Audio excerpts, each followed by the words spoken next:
हमारी लीडर से अगर हमारा दलित भाई खड़ा होता है, एमआईएम से अगर हमारा पासवान भाई खड़ा होता है, अगर हमारा हरिजन भाई खड़ा होता है एमआईएम से, तो हम वोट उसको देंगे।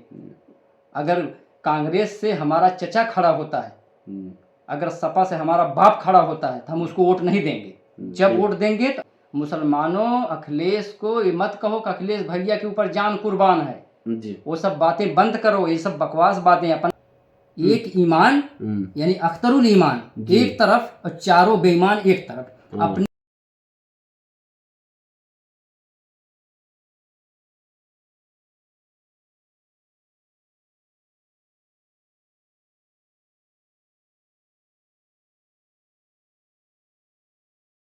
अस्सलाम वालेकुम, आदाब साथियों। मैं हूं ज़िया खान और आप देख रहे हैं सियासी अड्डा। साथियों, आज आपके सामने हैं मोहतरम एजाज अहमद साहब, जो लोकसभा चुनाव को लेकर कुछ सवालात इनसे किए जाएंगे और इस पर इनसे चर्चा भी किया जाएगा। तो ये है मोहतरम जनाब एजाज अहमद साहब। अस्सलाम वालेकुम रहमतुल्लाहि व बरकातहू। वालेकुम अस्सलाम। और हम सियासी अड्डे पे जो है इनवाइट किए गए हैं और हमारे मोहतरम ज़िया खान साहब हैं जी। और कुछ सवालों और जवाब का जो है जिक्र होगा यहाँ मुल्क के लिए। और पूछिए, अब क्या पूछना है आपको? पूछना ये है कि लोकसभा चुनाव को लेकर आप क्या कहना चाहते हैं?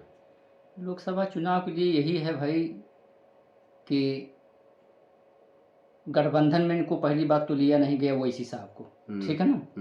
ओवैसी साहब को गठबंधन में लिया नहीं गया, न मायावती साहिबा को लिया गया।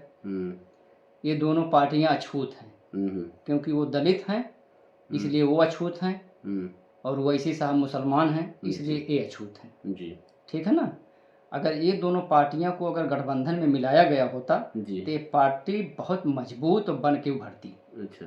इसमें यानी ये बीजेपी को हराने का 100% काम था, इसलिए कि मुसलमानों का वोट नहीं कटता, पहली चीज। न सपा से वोट करता, न बसपा से वोट करता, न कांग्रेस से करता। यानी सब वोट अपने अपने हिसाब से जहाँ जहाँ जिसके उम्मीदवार खड़े होते उसी हिसाब से उनको जो है वहाँ उतारा जाता। तो ये गठबंधन का बढ़िया सिस्टम था, लेकिन ये जो है मेहरबानी है कांग्रेस की और सपा की, ये सब लोगों ने इन दोनों पार्टियों को बाहर कर दिया। तो मेरी जो है इन लोगों से रिक्वेस्ट है, मायावती साहिबा से, कि आपको डरने की क्या ज़रूरत है।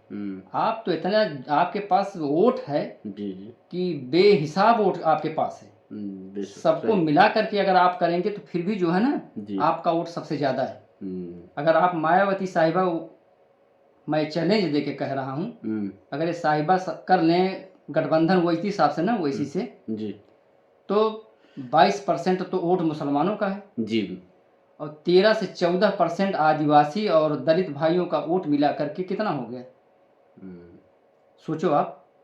बाकी और लोगों का जो वोट रहेगा वो भी वोट आएगा, यानी ये उम्मीदवार जीता हुआ है जी। यानी ये जीता हुआ उम्मीदवार है, जीता हुआ उम्मीदवार है जी। इसलिए मैं मायावती साहिबा से मेरी रिक्वेस्ट है कि गठबंधन आप दोनों कर लें, और ओवैसी साहब जिस तरह से गरीबों, पिछड़ों, दलितों की बात संसद में उठाते हैं, कोई सांसद मैंने आज तक पार्लियामेंट की स्पीच में नहीं देखा हूं कि कोई सांसद उठाया हो, कोई भी सांसद। जिस तरह असद साहब मतलब आवाज को उठाते हैं गरीबों मजलूमों के लिए, हाँ। उस तरह कोई इस तरह आवाज नहीं उठाता है। आपके कहने का मतलब यही है? मेरे कहने का मतलब यही है कि कोई आवाज नहीं उठाता है। इस शख्स से अगर इनका गठबंधन हो जाए जी, तो मुसलमानों का वोट और हमारे दलित भाइयों का वोट कहीं नहीं जाएगा।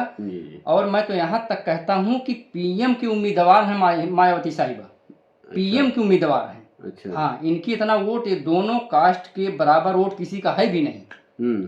ना मुलायम सिंह के पास, अखिलेश के पास है, न कांग्रेस के पास है, न बीजेपी के पास है, सब किसी के पास भी वोट नहीं है। जितना बेहतरीन वोट का जो है इनका सिस्टम है जी, मतलब इन दोनों लोगों के पास बहुत बेहतरीन है। अगर ये सब कर लें, मायावती के पास अभी वक्त है, ओवैसी साहब हमारे तैयार हैं। कैसे? अच्छा, ये बात आपको कैसे पता चला कि ओवैसी साहब तैयार है? तैयार है, हमने उनकी मुंह से कई बार स्पीच सुना है। अच्छा। हाँ, जो कि अखिलेश भी बोल रहे थे, अखिलेश के और भी आदमी भी लोग बोल रहे थे, सांसद भी बोल रहे थे, विधायक भी बोल रहे थे जी, कि ओवैसी साहब क्यों नहीं आते। लेकिन भाई ओवैसी साहब ने तो मैसेज भिजवाया ना, कितनी बार बोला है, खड़े होकर के भी बोला है जी जी, बिहार के जो है आप लालू प्रसाद यादव के जो बेटे हैं उनको भी कहा कि तुमको कभी भी जरूरत पड़ेगी, तो अख्तरुल इमान साहब ने कहा है अच्छा, कि मैं जो है अख्तरुल इमान साहब ने भी इस बात को इस कहा बात है। को उन्होंने भी कहा कि भाई जो सपोर्ट चाहिए हम आपको सपोर्ट देंगे, लेकिन ये सब मुसलमानों की लीडरशिप नहीं चाहते। अच्छा, भाई सपा जो है मुसलमानों की लीडरशिप नहीं चाहती, न कांग्रेस चाहती। हाँ, ये नहीं चाहते जी कि हाँ कि इनकी लीडरशिप मजबूत हो जी। अब इसमें जिम्मेदारियां हैं मुसलमानों के जो बड़े बड़े लीडर हैं, जी जी ये सोचें कि यार इन मुसलमानों की लीडरशिप किस तरह से मजबूत की जाए। जी जी अब इनकी जिम्मेदारी है, जी जी अब ये बोलें आकर के मार्केट में आके बोलें, जी अपनी आवाम को बतावें जी। कि भाई जो है आप लोग को ठगा गया है आज 70 साल से। 1-2 बरस नहीं हुए भाई, 70 बरस गुजर 70, चुके 74, हैं। 75 कांग्रेस ने मुसलमानों को ठगा है, सपा ने ठगा है। बीजेपी की तो बात छोड़ दो, उसकी तो बात ही छोड़ दो भाई, तो खुला बोल रही है जो कि कानून के खिलाफ है, तो बात उनकी छोड़ दो। लेकिन इन सबों ने तो ठगा हमको है। कांग्रेस ने क्या क्या नहीं किया, कांग्रेस की सरकार में क्या क्या नहीं हुआ मुसलमानों के साथ में जी। अभी मैं हिस्ट्री दोहरा दूं ना तो पूरा आपके दिमाग खराब हो जाएंगे। अच्छा, ये दूसरा सवाल आपसे ये है कि बिहार में नीतीश कुमार साहब बीजेपी में चले गए, इस पर आप क्या कहना चाहेंगे? देखिए उनका तो काम ही, पलटू राम तो उनका नाम है, पूरी आवाम जानती है। अच्छा, पूरी बिहार की कौम जानती है, उनका नाम है पलटू राम। वो कुर्सी के लिए कभी भी बीजेपी में जा सकते हैं, सपा में जा सकते हैं, उनका कोई दीन धर्म नहीं है, कुर्सी उनकी बस। उनकी मिल्कियत सिर्फ कुर्सी से मतलब है बस, बाकी उनसे कोई मतलब नहीं है। आवाम को उन्होंने जो इस तरह से काम करके यानी बीजेपी में चले जाना, समझिए कि बिहार के जनता को उन्होंने धोखा दिया। धोखा नहीं दिया, बिहार की जनता का गला काट दिया है। बिहार की जनता को आज तक मिला क्या है, कोई बता दे। ना रोड उनको मिला है बेचारों को, ना उनको स्कूल मिला है, ना रोजगार मिला है, ना उनको शिक्षा मिला है, क्या मिला, कुछ भी तो नहीं मिला है। बेचारे दर दर की ठोकरें खा रहे हैं, कहीं हैदराबाद जा रहे हैं नौकरी के लिए, बम्बई में जा रहे हैं बेचारे, दिल्ली में जा रहे हैं, दिल्ली में भगाए जा रहे हैं, बम्बई में जा रहे हैं, बम्बई में भगाए जा रहे हैं। अगर वहाँ कारोबार उनका बिजनेस बेहतरीन होता तो उनको दूसरे स्टेट में जाने की क्या ज़रूरत थी। लेकिन सरकार ने बिहार की कुछ भी नहीं किया है जी। अच्छा, या एक सवाल यहाँ ये आ रहा है जहन में कि इतना बड़ा गठबंधन होने के बावजूद आखिर असद साहब को और मोहतरमा मायावती साहबा को क्यों नहीं लिया गया? वजह क्या हो सकती है? उसकी वजह यही है ना, मैं बता दिया ना आपको जी। वजह ये है कि अगर ओवैसी साहब जीत गए जी, 4, 6, 10, 20 सीट पे जीत गए जी, आपने देखा नहीं बिहार के अंदर 5 विधायक जीते थे जी, जिसमें एक अख्तरुल ईमान जी एक तरफ और चारों बेईमान एक तरफ। अच्छा, एक ईमान यानी अख्तरुल ईमान एक तरफ और चारों बेईमान एक तरफ। अपने ईमान को उन्होंने बेच दिया पैसे के लिए, और सीमांचल की कौम से, सीमांचल के लोगों से, दलितों के लोगों से, जो पसमानदा लोग हैं, जो गरीब लोग हैं, उनसे गद्दारी किया है चारों बेईमानों ने। अच्छा, हाँ, यानी एमआईएम पार्टी को छोड़ करके ये चारों जब दूसरे पार्टी में चले गए तो वो बेईमान, आप उनको बेईमान कह रहे हैं? बेईमान इसलिए कह रहे हैं, अपने ईमान को बेचा है। इन चारों बेईमानों को कौन जानता था बिहार के अंदर? ओवैसी साहब ने इनके लिए जाकर के प्रचार किया, लोगों से जाके वोट मांगा है, जाके भीख मांगा कि मेरे सांसदों को जिताओ, विधायकों को जिताओ, जाकर के तुम्हारी गरीबों की आवाज पार्लियामेंट के अंदर उठाएंगे। तुम्हारा स्कूल नहीं, तुम्हारे पास कॉलेज नहीं, तुम्हारे लिए जाके लड़ेंगे मेरे विधायक। क्योंकि जो ओवैसी के विधायक और सांसद होते हैं उनकी जबान पकड़ी नहीं जाती है जिस तरह कांग्रेस में पकड़ी जाती है। कांग्रेस का लीडर जो बोलेगा वही आप पार्लियामेंट के अंदर बोल सकते हो। सपा का जो लीडर बोलेगा, जो अखिलेश साहब बोलेंगे, वही आप जाकर के पार्लियामेंट के अंदर बोलोगे। आप अपनी मर्जी से बोल नहीं सकते। लेकिन ओवैसी साहब की पार्टी में ऐसा नहीं है। ओवैसी साहब की पार्टी में है तुम जाकर के गरीबों के लिए, दलितों के लिए, मजलूमों के लिए जाकर के तुम पार्लियामेंट में लड़ो।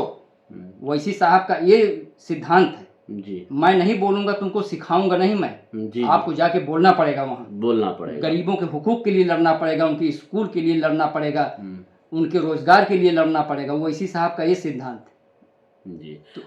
और एक सवाल और आपसे कहना चाहेंगे कि आखिर मुसलमानों को मुत्तहिद होने के लिए क्या, मतलब किस तरह से लीडरशिप बनानी चाहिए? अब देखिए ऐसा है, मुसलमानों को मुत्तहिद होने के लिए पहली चीज़ तो ये है कि जो हमारे आलिम लोग हैं जी जी, मैं उनका एहतराम करता हूँ, बहुत काबिल एहतराम है, हमारे काबिल एहतराम है बेशक। सज्जाद नोमानी साहब हैं, महमूद मदनी साहब हैं, अरशद मदनी साहब हैं, सब लोग जो हैं काबिले एहतराम है, हमारे काबिले एहतराम हैं। बेशक इन लोगों को चाहिए कि ये सब रोड पर निकल करके आ करके ओवैसी का सपोर्ट करें, बिंदास एकदम बिंदास। मायावती से जाके बात करें, रोड पर निकलें, जाए पार्टी जो सियासत वाली पार्टियां उनसे जाकर के बात करें ना जी। मायावती से जाके बात करें। भाई गठबंधन में इनको शामिल नहीं किया गया तो कोई बात नहीं है, जाकर के मायावती से बात करें जी। जाकर के ओवैसी से बात करें। अगर हमारा भाई एक है मैदान में उतरा है, आज 70 साल के बाद एक हमारा लीडर आया हुआ है, लीडर आया, सही 70 साल के बाद हमारा लीडर आया हुआ है, तो क्यों नहीं हम उसका सपोर्ट करें जी। जब वो सबकी बात करता है, किसानों की बात करता है, बिल्किसबानों की बात करता है, 3 तलाक पे बात करता है, हर मसले में संसद के ऊपर बात करता है, हर एक मुद्दे पे वो बात करता है, संसद में अकेला लड़ता है वो जी। जब हमारे 10, 15, 20 सांसद विधायक जाकर के साथ में रहेंगे तो वो शख्स आपके हक के लिए कितना बोलेगा, वो ये सोचो आप, आपके लिए लड़ेगा वो बिल्कुल। मैं तो कहता हूँ कि ये सब दोनों पार्टियां मिल करके मायावती साहिबा ये नया मोर्चा बनावे। हाँ, ये नया मोर्चा बनावे, बनाने के बाद अगर हमारी जो मायावती साहिबा हैं ये पीएम के दावेदार बनेंगी। और मैं तो कहता हूँ कि लॉ मिनिस्टर बनाओ जो है ओवैसी साहब को, क्योंकि बैरिस्टर साहब हमारे पढ़े लिखे हैं, हिंदुस्तान को उनको अवार्ड से नवाजा गया है पार्लियामेंट के अंदर से जी जी जी बेशक। उनको भारत रत्न दिया गया है ओवैसी साहब को। कभी वही उनकी स्पीच में आप नहीं सुनोगे, कोई ऐसी चीजें आप नहीं सुनोगे, सिर्फ देश के लिए बात करता है वो शख्स। क्योंकि मैं सबकी स्पीच सुनता हूँ पार्लियामेंट की, किसी की भी स्पीच नहीं छोड़ ऐसा कि डिलीट करूँ, नहीं, सबकी सुनता हूँ। लेकिन ये शख्स देश के लिए बात करता है, संविधान की बात करता है। तो ये शख्स जो है ये देश के काम का आदमी है, पढ़ा लिखा आदमी है। मैं यही कहूँगा लोगों से, अपने हिंदू भाई से भी यही कहूँगा कि आप लोग सब छोड़ दें, हिंदू मुसलमान की बातें छोड़ करके देश की बात करें, एजुकेशन की बात करें। आपके बच्चे पढ़े लिखें, जो बड़े बड़े नेता हैं उनके बच्चे अमेरिका, लंदन, जापान, फ्रांस में जाके एजुकेशन हासिल करते हैं, आपके बच्चे तो वहीं घर पे ही रह जाते हैं। मेरे भाई, हम लोग हिंदू मुसलमान के चक्कर में बेकार में पड़े हुए हैं, वो तो अपने बच्चों को पढ़ा लिखा रहे हैं। हम लोग क्या करेंगे बताओ? हम लोग तो पढ़ाई नहीं पाएंगे ना, उनके चक्कर में रह, हमको उलझा के रखे हुए हैं सब नेता लोग। इसलिए उनसे हट करके जो हक है मेरे भाइयों, हक का साथ दो। और एक सवाल और है कि यूपी के अंदर, उत्तर प्रदेश के अंदर आधे से ज्यादा बीजेपी को वोट दे रहे हैं, तो आप क्या कहना चाहते हैं इस पर? कौन वोट दे रहे हैं? सपा वाले जी। तो सपा वाले तो सच्चाई है, इसमें तो कोई बात नहीं, ये तो सच है, एकदम 100% सही है जी कि सपा के जो यादव बिरादरी हैं जी, इन्होंने तो बीजेपी को वोट दे रहे हैं। और यादव बिरादरी कितने कैंडिडेट भी हैं बीजेपी से, ठीक है ना। ये तो मुसलमानों को सोचना चाहिए ना जी। मुसलमान क्यों नहीं सोच रहा है इस बात को कि मुसलमान ठेका लिया है बीजेपी को हराने को, जिताने का? मुसलमान ठेका नहीं लिया मेरे भाई। बीजेपी हारे या जीते उससे मतलब नहीं, तुम अपनी पार्टी के अपने लीडर को देखो, आप अपने लीडर को देखो कि हमको उसको जिताना। हमारे लीडर से अगर हमारा दलित भाई खड़ा होता है, MIM से अगर हमारा पासवान भाई खड़ा होता है, अगर हमारा हरिजन भाई खड़ा होता है MIM से, तो हम वोट उसको देंगे। अगर कांग्रेस से हमारा चचा खड़ा होता है, अगर सपा से हमारा बाप खड़ा होता है, तो हम उसको वोट नहीं देंगे। जब वोट देंगे तो अपने लीडर के नेता को देंगे, चाहे किसी भी कौम का हो, उससे मतलब नहीं। मैं यही कहना चाहता हूँ, मुसलमानों सोचो और सपा का साथ छोड़ दो सब लोग, इसलिए कि इसके पास वोट है ही नहीं है। ये 5 साल 6 साल का और मेहमान है। सपा नेस्त नाबूद हो जाएगी, ख़त्म हो जाएगी और जा कर के आराम से बीजेपी ज्वाइन कर लेगी। आप लोग देख लेना, आज मैं कह रहा हूँ। हाँ, सपा खत्म है, सपा का कोई हस्ती नहीं उत्तर प्रदेश के अंदर जी। हाँ, इसने इनके अंदर घमंड पना, मगरूर पना इनको खा गया है। इन्होंने सिर्फ मुसलमानों के साथ गद्दारी की है, मुसलमान के साथ गद्दारी की। अभी देखो विधान सभा में, राज्यसभा में क्या नाम है, 3 न दलित को भेजे हैं न मुसलमान को भेजे हैं जी। तीनों जो है सब ऊंचे कास्ट के लोगों को वहाँ इन्होंने निर्वाचित किया है, भेजने का काम किया है। क्यों? वहाँ दलित नहीं था इंसान, मुसलमान नहीं था वहाँ, दोनों में से कम किसी को भेजना चाहिए ना जी जी जी। जिसपे कि आसिम वकार साहब ने ऑब्जेक्शन भी लिया था। क्या लिया था? ऑब्जेक्शन नहीं था कि अपने कौम के लोग को नहीं भेज सकते थे, हमारी कौम नहीं जा सकती थी वहाँ, दलित के लोग नहीं जा सकते थे, क्यों नहीं गए वहाँ और क्यों नहीं भेजा इन्होंने तो भेजा ही नहीं।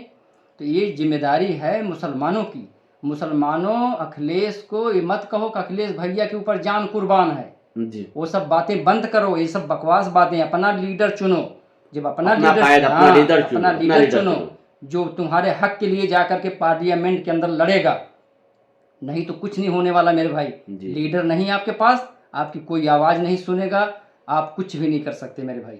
बस यही मैं कह रहा हूँ। और आखिर में आप सियासी अड्डा की जानिब से जनता को क्या मैसेज देना चाहते हैं? जनता को तो मेरा यही मैसेज है मेरे भाइयों कि 2024 का जो इलेक्शन है लोकसभा वाला, जी मैं यही कहूँगा कि ओवैसी साहब की पार्टी को जिताओ।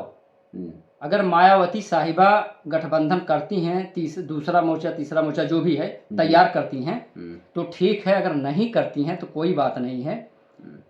नहीं करेंगी अगर गठबंधन तो ओवैसी साहब को जिताओ। उनकी अगर 10 सीट भी निकल गई, 15 सीट भी अगर निकल गई लोकसभा सेनेट, तो उस शेर जाकर के गरीबों के लिए और लड़ेगा पार्लियामेंट के अंदर। जी जी। हुकूक के लिए लड़ेगा, किसानों के लिए लड़ेगा, महंगाई पे लड़ेगा, हर एक चीज पे जाके गरीबों के लिए लड़ेगा। और कोई नहीं बोलने वाला है। संसद के अंदर आज तक किसी को देखते हो कोई महंगाई पे बोला है?